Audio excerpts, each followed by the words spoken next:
Wow. Just want to talk to you. First, I want to congratulate you on one of your major accomplishments. You got a daughter that won Detroit City Council, Mary Sheffield. Let's get I have reduced my campaign to going to senior centers, and I stand up and say I'm Horace Sheffield III, and I am the son of Horace Sheffield Jr. and the father of Mary Sheffield. And I said, so between the two of them, I'm covered. So, my daughter is extremely popular. She has a God-given gift. When she was probably 10 years of age, I pulled in the driveway. Like we used to run and greet my dad, and my daughter would just always run to the car, Daddy, Daddy. And I was listening to some gospel music, and the Lord spoke to me. He said, I've called your daughter to preach. And I said, get out of here.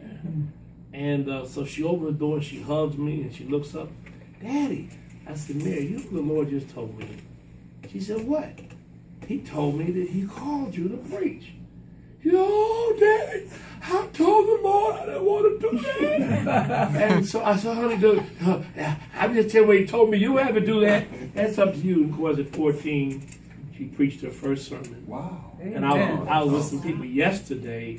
I guess she spoke a couple of graduation commencement ceremonies. And she's a great speaker. And couldn't ask for a better daughter. She's the kind of daughter that I never had to lay a hand on her. Right. All I had to do was tell her I was disappointed, and that was enough to change her whole behavior. Amen. Amen. Wonderful, wonderful. You're running for U.S. I'm running for my life. Anybody ask me? I'm saved, sanctified. Here we go. You're baptized. Fire baptized.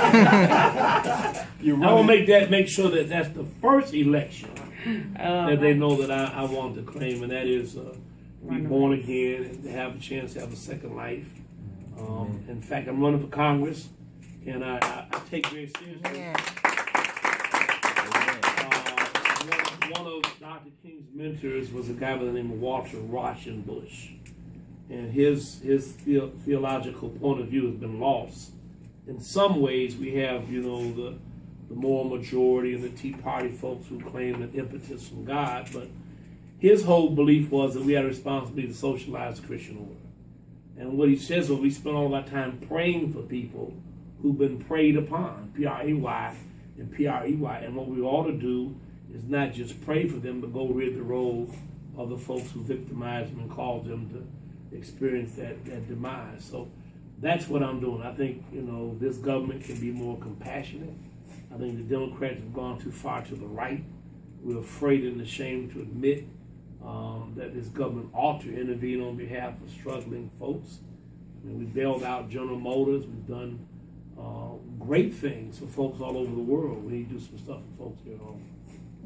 So, Pastor Sheffield, what are some of your goals for U.S. Congress? Well, my main goal is, and I call it, well, actually, my main theme is our money spent it on us. And, I fly to the Bahamas where, I'm blessed to preach and be a part of a church and have a church in Europe. Whenever I come in, I see all these blue tarps on people's roofs. You probably have seen that. It's a phenomenon.